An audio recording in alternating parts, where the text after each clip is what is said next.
السلام علیکم فرینڈز، کیسے ہیں آپ لوگ؟ امید ہے آپ لوگ خیریت سے ہوں گے۔ آج ہم ایک نیا ناول شروع کریں گے جس کا نام ہے چاہا ہے تمہیں۔ تو چلیں شروع کرتے ہیں۔ تحریم بھابی کو ان کے خاندان کا حصہ بنے جمعہ 8 دن بھی نہیں ہوئے تھے کہ انہوں نے اسے اپنے خاندان کا حصہ بنانے کی تجویز پیش کر دی۔ روشانی کو کشف کی زبانی پتہ چلا کہ تحریم بھابی نے بڑے ابو اور بڑی امی سے مشورہ کیا ہے کہ وہ اپنے بھائی کے لیے روشانی کا رشتہ پیش کرنا چاہتی ہیں۔ بڑے ابو کو تو پہلے ہی بہو کے لائق فائق بیٹے سے پہلے ہی بہت پسند تھے۔ بڑی امی کی نگاہ میں بھی یہ ہر لحاظ سے آئیڈیل رشتہ تھا۔ تحریم بھابی کے مزاج اور عادتوں کی وجہ سے سبھی انہیں پسند کرنے لگے تھے۔ ان کا بھائی بھی یقیناً انہی جیسا ہونا تھا، سو کسی کو اس رشتے پر کوئی اعتراض نہ تھا۔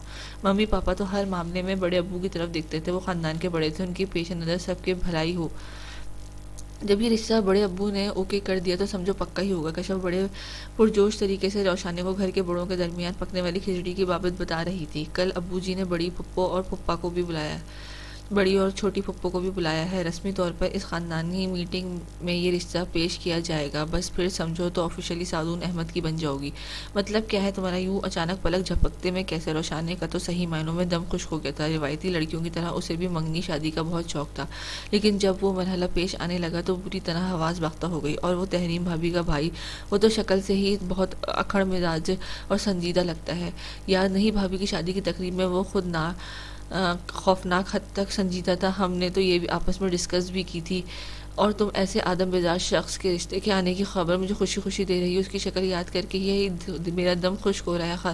خدا نخواستہ رشتہ پکا ہو گیا تو کیا بنے گا میرا؟ روشانی نے مضطرب ہو گئی تھی۔ اتنا ڈیشنگ ہے بھابی کا بھائی، تھوڑا سا سڑیل ہے تو کیا ہوا؟ تمہاری صحبت میں رہے گا تو خود بخود خوش مزاج ہو جائے گا۔ اتنا اچھا رشتہ آنے پر تمہیں خوشی سے چھلانگیں مارنی چاہیے۔ میں تو یہ خبر سنتے ہی دوڑی دوڑی تمہارے پاس آئی تھی، تم نے اتنا ٹھوس رسپانس دیا، مجھے سخت مایوس کیا ہے۔ لڑکی کشف کا پرجوش بھی مان پڑ گیا تھا۔ ویسے تحریم بھابی کو مجھ میں نظر کیا آیا جو انہوں نے ایک دم سے میرا رشتہ ہی مانگ لیا؟ روشانی نے کشف کی بات پر دھیان ہی کب دیا تھا، وہ تو اپنی ہی سوچوں میں گم تھی۔ کیا مطلب ہے؟ کیا نظر آیا؟ تم پیاری ہو، اتنی پیاری تو ہو تم، خوش مزاج، خوش لباس، پھر گزارے لائق حد تک سلیقہ مند بھی ہو۔ میرا مطلب ہے چھوٹی مامی کی ڈانٹ ڈپٹ کے مارے بندے کام بھی کر لیتی ہو۔ آج کل کی لڑکیاں تیز تراری بھی نہیں، اور کیا چاہیے تحریم بھابی کو؟ بچوں نے اپنے ماہرانہ تجزیہ پیش کیا تھا، یہ سب خصوصیات مجھ سے زیادہ تمہارے اندر پائی جاتی تو تحریم بھابی کو اپنی سگی نند سے کے بجائے رشتے کی نند ہی کیوں پسند آئی؟ روشانی نے نیا نکتہ نکالا۔ اس بات پر کشف نے اسے کھانے والی نظروں سے دیکھا۔ کیسی سہیلی ہو، دوست کا دل کا حال جانتے ہوئے بھی ایسی بات کر دی؟ کشف کا صدمہ فطری تھا۔ میں دوست ہوں نا، مجھے خوب پتہ ہے تمہارے دل کا حال۔ تحریم بھابی کو تو نہیں پتہ نا، آخر ان کے دل میں تمہارا خیال کیوں نہ آیا؟ روشانی نے پرسوز انداز میں گویا ہوئی۔ اچھا ہی ہے انہیں نہیں آیا ان کے دل میں کوئی ایسا ویسا خیال۔ کشف کے اس خیال سے ہی جھرجھری آ گئی۔ بڑی پھپھو کے دیور کا بیٹا ایاز، جو کشف کا کلاس فیلو بھی تھا، کشف کو پسند کرتا تھا، اور اس طویل عرصے تک اس نے کشف کو چپ کے چاہا تھا، لیکن جب چند ماہ پہلے اس نے کشف کو اپنی دلی واردات سے آگاہ کیا تھا، کشف دل ہی دل میں خوب مسرور ہوئی تھی، لیکن ایک مشرقی لڑکی ہونے کی حیثیت سے اس نے بہت سنجیدگی سے ایاز کو باور کرا دیا تھا کہ یہ فیصلہ اس کے والدین کرنے کے ہیں۔ بس میری ہاتھ میں ڈگری آ جائے تو امی پاپا کو تمہارے گھر بھیجتا بھی اچھا بھی لگوں گا۔ تمہیں حفظ تقدم کے طور پہ بتایا ہے کہ لڑکیوں کے رشتے ہوتے دیر نہیں لگتی۔ اگر مجھ سے پہلے کوئی امیدوار سامنے آ گیا تو پلیز مجھے انفارم کر دینا، بس تم سے اتنی سی فیور درکار ہے۔ ایاز، جو خود یونیورسٹی میں راہ و رسم بڑھانے کے حق میں نہ تھا، کشف نے اس کی بات سن کر اقرار میں سر ہلا دیا۔ اسے اپنا وقار عزیز تھا، اور ایاز کو نہ پروقار سی لڑکی سو اس دن کے بعد بات بظاہر ختم ہو گئی تھی، لیکن یونیورسٹی کی پروقار سی لڑکی اپنی ہم جولی کے سامنے حال دل کھول کر رکھ دیتی تھی۔ ایاز کو اس کے عشق میں گوٹے گوٹے تک مبتلا تھا تو اس کی روم بھی ایاز پکارتا تھا۔ روشانی نے چھیڑ کر اس کا ناک میں دم کر دیا تھا۔ میں دم کر دیتی تھی، کیا خبر تھی کہ جلد ہی کشف کو بھی اسے چھیڑنے کا موقع مل جائے گا۔ اگلے دن چھوٹی پھپھو اور بڑی پھپھو دونوں خاندانی میٹنگ میں شریک ہونے پہنچی تھی۔ بڑی پھپھو گرلز کالج کی پرنسپل تھی، ویسی ہی شخصیت کی مالک تھی، پروقار مگر بے تحاشا سنجیدہ، تینوں بیٹیوں کی ماں، اور تینوں ہی خیر سے شادی شدہ تھیں۔ کشف اور روشانی کی بے تکلفی چھوٹی پھپھو سے تھی۔ ان کی گولو مولو سے 2 بیٹے ریان اور فرحان ننیال میں سب کے لاڈلے تھے، اور خاص کر اپنی آپیوں کے کشف اور روشانی نے دونوں ہی ان کے خوب لاڈ اٹھاتی تھی۔ روشانی ممی پاپا کی اکلوتی اولاد تھی، ماں باپ کی لاڈلی تھی، اور بڑی امی اور بڑے ابو یعنی تایا اور تائی بھی اس کی اپنوتی بیٹی کشف جتنا ہی چاہتے تھے۔ یہی وجہ تھی کہ جب ان کی بہو نے اپنے لائق فائق بھائی کے لیے روشانی کا رشتہ مانگا تو بڑی امی اور بڑے ابو نے دل میں ایک لمحے کے لیے بھی خیال آیا کہ تحریم نے روشانی کے بجائے کشف کا نام کیوں نہ لیا۔ تحریم کو خاندان کا حصہ بنے چند ماہ ہی ہوئے تھے، وہ بڑی امی کو پسند تھی، سادہ مزاج اور ہنس مکھ سی۔ اویس بھائی نے شادی کا شعبہ کلی طور پر ماں کے سپرد کر رکھا تھا۔ روشانی کو تو اویس کشف جتنے ہی چاہتے تھے۔ ایک بار بڑی امی نے بیٹے کے سامنے سرسری سا ذکر کر دیا تھا کہ گھر کی بچی گھر میں ہی رہ جائے تو اس نے کیا قباحت۔ اویس اس تجویز پر اس بری طرح بگڑے کہ امی ابو کو اپنے الفاظ واپس لینے پڑے۔ بہو کی تلاش شروع کی تو احساس ہوا کہ یہ کام ہرگز اتنا آسان نہیں ہے جتنا آپ کو اگلی نسل بہو سے پروان چڑھتی ہے۔ بہو کا تعلق ایسے گھرانے سے ہو جو ظاہری علم کے علاوہ شعور کی دولت سے بھی مالا مال ہو۔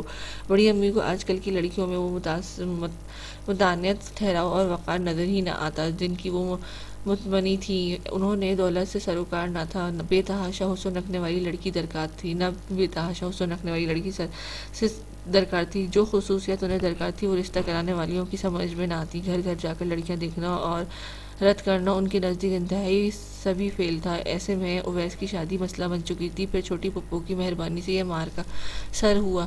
تحریم ان کی گولو مولو کی ٹیچر تھی۔ ریان اور فاران جیسے شرارتی بچے جو کسی کلاس ٹیچر کے قابو میں نہ آتے تھے، تحریم کی کلاس میں آئے تو چند دنوں میں ہی قابل یقین حد تک سدھر گئے۔ پڑھائی میں بھی بہتری آئی اور تمیز و تہذیب بھی سیکھ گئے تھے، اور یہ سارا کریڈٹ ان کی پیاری ٹیچر تحریم کے سر جاتا تھا۔ ایک بار پیرنٹ ٹیچر میٹنگ پہ واپسی پر امینہ چھوٹی پھپھو کو ذخیرہ ذہن میں یہ خیال آیا کہ یہ کامنی سی لڑکی کا بائیو ڈیٹا معلوم کرنے میں کیا حرج ہے۔ اگر کہیں بات پکی نہ ہوئی ہو تو ان کے شہزادوں جیسے بھتیجے کے ساتھ کیا زبردست جوڑی بنے گی۔ اس کا بس یہ آئیڈیا دماغ میں آنے کی دیر تھی، وہ اپنے مشن پر جت گئی۔ تحریم کے والدین حیات نہ تھے۔ ایک بڑی بہن اور شادی شدہ اور بہن بیرون ملک مقیم تھی۔ تحریم اپنے بھائی کے ساتھ رہتی تھی، جو اس کے 1.5-2 سال بڑا ہوگا۔ وہ بھی تاحال غیر شادی شدہ تھا۔ بڑی امی نے تحریم کو دیکھا تو پہلی ہی نگاہ میں قبولیت بخشی۔ رشتے کے معاملات طے کرنے کے لیے تحریم کی ایک خالہ اور ملیشیا میں مقیم ان کی بڑی بہن سے ویڈیو کال پر رابطہ کیے رکھا تھا۔ یہاں اویس میں بھی کسی چیز کی کمی نہیں تھی۔ ان لوگوں نے دل کی تسلی کے لیے ہر ممکن تحقیق کروائی اور پھر خوش دلی سے رشتہ قبول کر لیا۔ آگے کے مرحلے اس سے بھی زیادہ برق رفتاری سے طے ہوئے اور بہت جلد تحریم اویس کے سنگ رخصت ہو کر یہاں آن بسی۔ روشانے اور کشف نے بھائی کی شادی میں خوب ارمان نکالے۔ شادی کے بعد تحریم سے ان کے دوستانہ تعلقات استوار ہو گئے تھے۔ تحریم کا مزاج اور عادتیں ہی اتنی اچھی تھی کہ وہ بہت جلد ہر دل عزیز بہو اور بھابھی کے رتبے پر فائز ہوتی چلی گئی۔ اس لیے تو جب اس نے اپنے بھائی کا رشتہ روشانی کے لیے پیش کیا تو خاندانی میٹنگ میں غور و خوض کے بعد خوش دلی سے رشتہ قبول کر لیا گیا۔ فقط چھوٹی پھپھو تھی جنہوں نے سرسری انداز میں لڑکے کی سنجیدگی کی طرف توجہ مبذول کروانی چاہیے تھی۔ ہماری روشانی بہت ہنسمکھ اور زندہ دل ہے، سادون شکل سے ہی بہت سنجیدہ اور بردبار لگتا ہے۔ کہیں بعد میں مزاجوں کا یہ فرق شادی شدہ زندگی کو متاثر نہ کرے۔ انہوں نے دل میں آئے خدشے کو ظاہر کیا۔ مرد کو میچور اور سمجھدار ہی ہونا چاہیے، بڑے ابو نے ہنکارا بھر کر کہا تھا۔ اور ویسے تو تحریم اور اویس کی شادی کے موقع پر ہم سب سعدون سے کئی بار ملے ہیں، لیکن اب وہ باضابطہ طور پر ہماری فیملی کا حصہ بننے جا رہا ہے تو اسے لنچ یا ڈنر پر انوائٹ کرتے ہیں۔ اس کے بعد اقرار کر لیجیے گا اور پھر شادی کے متعلق جو بھی معاملات ڈسکس کرنے ہوں گے وہ تو تحریم کے ذریعے ہی طے ہو جائیں گے۔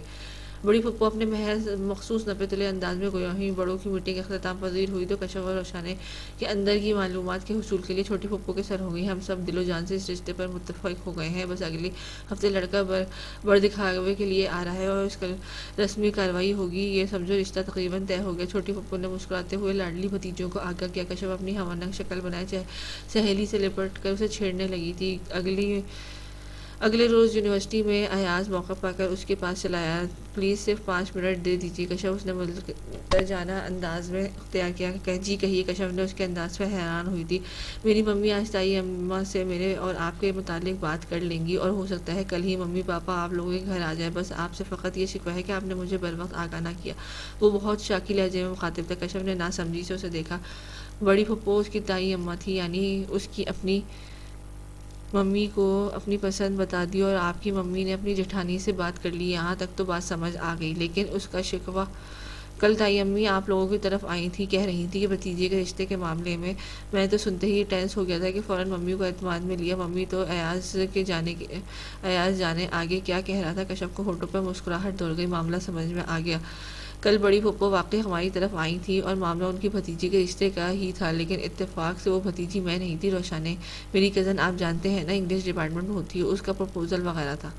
زیر غور تھا۔ کشف نے تفصیلی وضاحت دی۔ ایاز نے شکر کا کلمہ پڑھا، اس کے حواس بحال ہوئے۔ چلیں خیر، میری ممی بابا تو آپ کے گھر کی 1-2 دن میں آ رہے ہیں، میری ڈگری اور نوکری کے انتظار کی حماقت نہیں کرنے والا۔ کل کلاں کو کوئی آپ کا رشتہ لے کر بھی آ سکتا ہے، جب تک مجھے من پسند جاب نہیں ملتی میں بابا کے کام میں ہاتھ بڑھانا شروع کر دوں گا، اور تائی امی کا ووٹ تو یقیناً میری طرف ہی ہوگا۔ امید تو یہی ہے کہ آپ کے گھر والوں کی ناچیز کو مسترد کرنے کی کوئی جواز نہ ملے گا، آگے میری قسمت۔ ایاز دھیمی مسکراہٹ لبوں پہ سجاتے ہوئے بولا۔ کشف نے بھی مشکل سے مسکراہٹ چبائی۔ ذرا دیر پہلے ناچیز کی جس طرح ہوائیں اڑی ہوئی تھی، اب وہ خاصا پر اعتماد لگ رہا تھا۔ اس کے کہنے کے مطابق 2 دن بعد ہی اس کے والدین رشتہ لے کر آن پہنچے تھے۔ اگر سعدون کا رشتہ گھر کی بات تھی تو ایاز کا تو بالکل ہی گھر کی سی بات تھی۔ وہ بڑی پھپھو کا دیور کا بیٹا تھا، بالکل دیکھا بھالا خاندان۔ جو ایاز کے متعلق پھپھو کی رائے بہت مثبت تھی، اور جس کی وہ تعریف کرے تو وہ بندہ واقعی تعریف کے لائق ہوتا ہے۔ گھر کے جملہ بڑے بہت مطمئن اور خوش تھے۔ بچوں کے رشتے ڈھونڈنے کا جو مرحلہ اس زمانے میں بہت مشکل تصور کیا جاتا ہے، وہ اتنی آسانی سے نمٹے گا، یہ اب ان کے رب کی کرم نوازی کے سوا اور کیا تھا۔ بڑی امی اور ممی تو شکرانے کے نفل ادا کر رہی تھی، خوش تو کشف بھی بہت تھی۔ ایاز اور اس کی خاموش مگر پروقار سی محبت رنگ لائی، اور وہ دونوں ایک معتبر رشتے میں بن گئے۔ ایاز کی امی نے تو رشتہ پیش کرتے ہی ساتھ ہی کشف کی انگلی میں اپنی خاندانی انگوٹھی بھی پہنا دی تھی۔